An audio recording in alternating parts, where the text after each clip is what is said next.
Hello, good morning. কেমন আছো তোমরা সবাই? চলে এসেছি নতুন একটা ব্লগ নিয়ে। এটা হচ্ছে দিদিভাইদের বাড়ির দ্বিতীয় দিনের ভিডিও, মানে বুধবারের ভিডিও। অবশ্য আমরা এসেছি সোমবার, দিনের বেলা বলতে গেলে আসিনি, সেই কারণেই আমি এটাকে দ্বিতীয় দিন বলেই ধরছি। তো বুধবার দিন সকালবেলা উঠে গেছি, আর তোমাদেরকে আমি ঠোঁটে আঙুল দিয়ে এটাই দেখালাম যে ওদের এসিতে ঘুমিয়ে আমার ঠোঁটে জ্বর ঠোসা উঠে গেছে। এবার জ্বর ঠোসা মানে ভিতরে ভিতরে জ্বর আসলে ঠোঁটে ঘা টাইপের কিছু একটা হয়।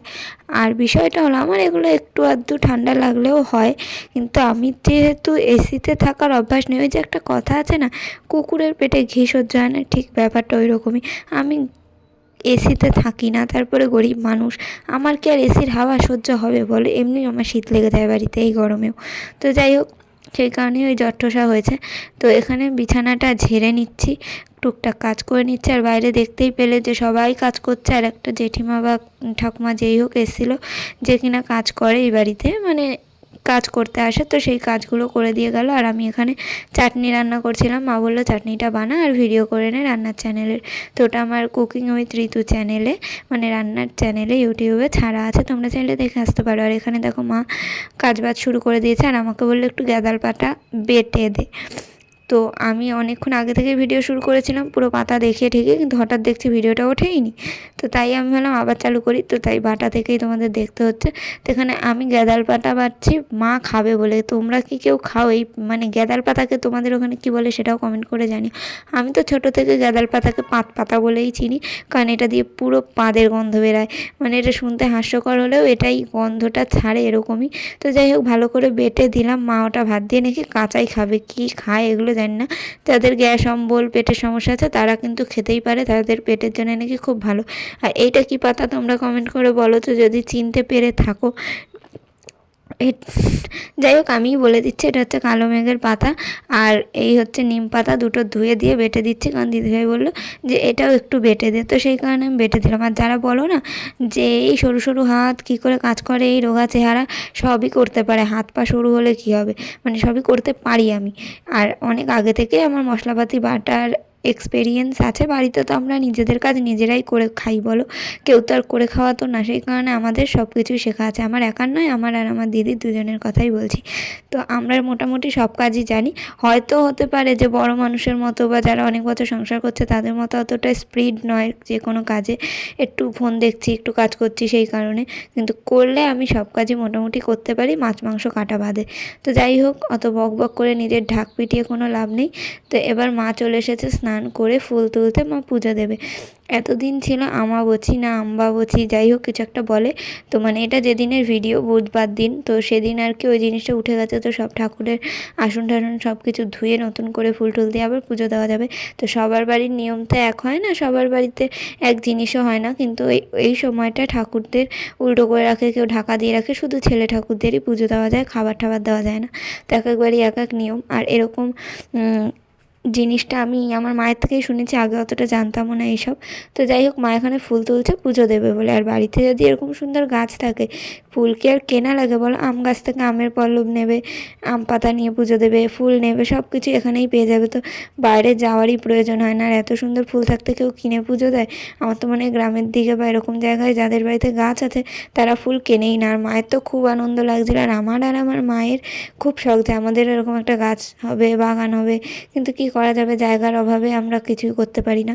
তো ওদের বাড়ি এসে তাই মা সেই শখটা পূরণ করে নিল। তো মা ফুল তুলে নিচ্ছে আর আমি মায়ের ভিডিও করছি। মা বলছে হায় রে, লোকে বলবে মেয়ের বাড়ি এসে নাইটি পরে ফুল তুলতে। আমি বলছি তাতে কী হয়েছে, ঘরে কি কেউ বেনারসি পরে থাকে? তোমরাই বলো এই গরমের মধ্যে। আর এদের এখানে কিন্তু কলকাতা মানে আমাদের ওদিকের থেকেও অনেক, মানে দ্বিগুণ গরম, এসিতে থেকেও এক একজনের গরম লেগে যাবে এরকম অবস্থা। তো যাই হোক, মা এখানে ফুলগুলো তুলছে। কী ফুল তোমরা কি জানো? ওই সাদাটা জানলে অবশ্যই কমেন্ট করে জানি। আর এইটা কি ফুল তোমরা কি বলতে পারবে? মানে আমি ফার্স্ট টাইম এরকম ফুল দেখলাম। মা বলছে এটা নাকি জবা ফুল, কি ঘন্টা জবা নাকি। আমি তো টক শাকের গাছ ভেবেছিলাম, যে এই টক শাক আর কি খায়। তো মা এখানে অনেকগুলো ফুল তুলে নিয়েছে, এবার মা যাবে পুজো দিতে। আর আমি মায়ের পিছন পিছন ফোন নিয়ে ঘুরছি। আর আজকের দিনটা হলো মায়ের বাড়ি চলে যাওয়ার দিন। তো যাওয়ার আগে অনেক কাজবাজ করে দিয়ে গেছে। ঘরদোর পরিষ্কার করা, মিক্সি পরিষ্কার করা, পাখা টাখা পরিষ্কার করা, মানে অনেক কাজ। আমার মা বসে থাকতে পারে না কাজ দেখলে। তো যাই হোক, আমি আর আমার দিদিভাই এখান থেকে মায়ের পুজো দেওয়া দেখছিলাম। তাই ভাবলাম এখান থেকে না দেখে যাই, পিছন দিক দিয়ে একবারে ঠাকুর ঘরের দিকেই যাই, দেখি। এবার দেখো, আমার মাকে আর দিদিভাইকে এখন পিছন দিক দিয়ে একই রকম লাগে, কারণ দুজনেরই বিয়ে হয়ে গেছে। মানে আমার মায়ের বিয়ে না হলে আমরা দিয়ে হব, মানে আমি একটু ভুলভালই বকি, জানো তো। মানে দুজনের তো বউ মানুষ, দুজনেরই হাতে শাঁখা পলা সিঁদুর। আর আমার দিদিভাইও এখন মোটা হয়ে মায়ের সাইজের হয়ে গেছে, আর একই রকম লাগে দুজনকে পিছন দিয়ে দেখতে। তো যাই হোক, মা আর দিদি একই তো বিষয়, দিদিও মায়েরই মতো। তো যাই হোক, এখানে মা পুজো দিচ্ছে, আর মাকে বলছে এইটা কী ঠাকুর, এই ঠাকুর তো জীবনে দেখিনি। মা বলছে আর এটা ওদের গুরুদেব। মানে আমি এতটাই মাথা মোটা, কী বলবো, প্রশ্ন করিও অদ্ভুত অদ্ভুত।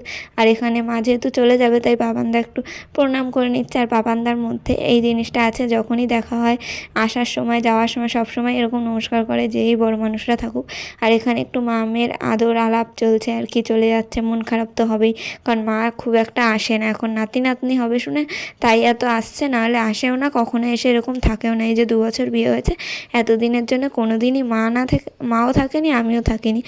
তো যাই হোক, মা চলে যাবে, আমিও ভাবছিলাম ও রে মা চলে যাচ্ছে, এবার একা একা আমি কী করবো। একা একা বলতে দিদি আর আমি দুজনেই থাকবো বাড়িতে, কিন্তু তবুও দিদিভাই আর আমি দুজনে থাকবো, টুকটাক কাজ করব। তারপরেও মায়ের সাথে থেকে থেকে এমন হয়ে গেছে, মাকে ছাড়া 2 দিন ওই বাড়ি যাই তখন একটু কেমন কেমন লাগে, কিন্তু কি করা যাবে, এখন ঠেলায় পড়ে তো থাকতেই হবে। আর বলেইছি, মাসি হতে চলেছি, একটু কষ্ট সহ্য না করলে হবে? যে মা হবে সে একা কষ্ট করবে? আশেপাশের মানুষদেরকেও তো একটু কষ্ট করতে হবে। আসলে কারোর বাড়ি গিয়ে থাকার অভ্যাস নেই বলেই এই জিনিসটা। যারা ঘুরতে ঠুরতে যায়, মাঝে মাঝে বাইরে গিয়ে থাকে, তাদের কোনো সমস্যা হয় না। আর এই যে গাড়িটা দেখছো, যেই দাদাটার গাড়ি করে এর আগে আমরা দিদিভাইকে জিনিসপত্র দিতে এসেছিলাম, দেখা করতে এসেছিলাম, সেই দাদাটাই এসছে মাকে নিতে। ট্রেনে প্রচুর ভিড় হয় সেই কারণে, আর মায়েরও শরীরটা ভালো না, সেই কারণেই গাড়িতে যাওয়া। আর পাপানদা একটু মিষ্টি কিনে দিয়ে দিল, আর মাকে টাটা বাই বাই করে দিলাম। একটু একটু মন খারাপ হচ্ছিলো, কিন্তু কিছু করার নেই, মানিয়ে নিতে হবে। তারপর চলে এলাম বাড়িতে। আর এই যে চলে এসেছে দিদিভাইয়ের আর এক মা আর বোন এখানে। যাই হোক, মা চলে যাওয়ার পর ওনারা এলেন, একটু গল্পগুজব হলো। আর মা থাকলে বেশি মজা হতো, কারণ দিদিভাইও মাকে খুব মিস করছে, আমিও খুব মিস করছি। এক জায়গায় থাকলে বেশ ভালো লাগে। আমরা আমাদের মায়ের সাথে যেহেতু বন্ধুর মতো মিশি, তো সেই কারণে আমাদের মা থাকলেই আমাদের বেশি ভালো লাগে বাড়িতে। তো যাই হোক, সবাই সুস্থ থেকো, ভালো থেকো। ভিডিওটা ভালো লাগলে অবশ্যই কমেন্ট করে জানিও। আজকের মতো টাটা।